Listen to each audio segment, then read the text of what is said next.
Jesus, Pauline. Yes, sir. Did you read everything? Yes, sir. Don't smile.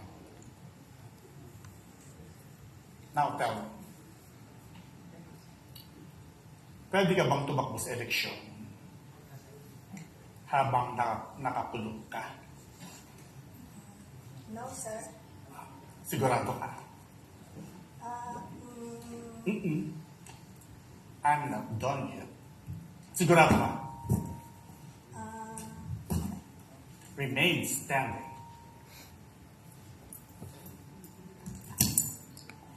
My guess. Yes, sir. Can you?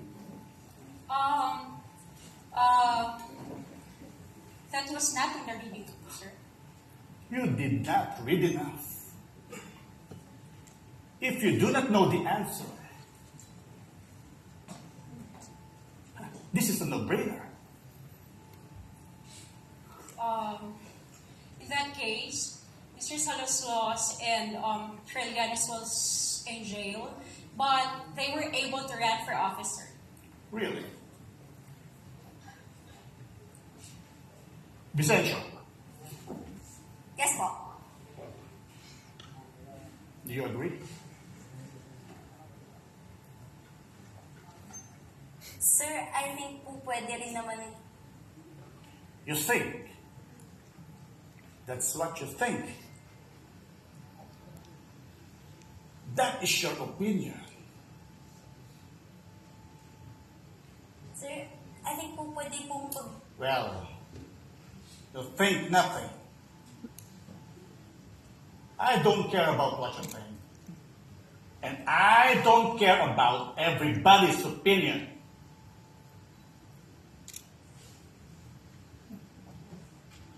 You just give me the answer. Look at me. You look at me. Give me the answer. Yes po.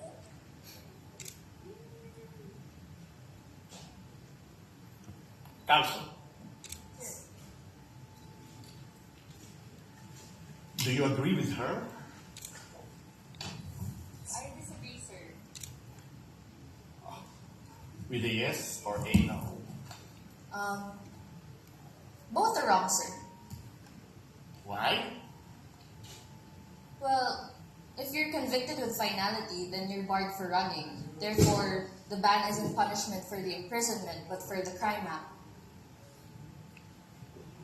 Tama? Tama! Para sa mga hindi nag-aral,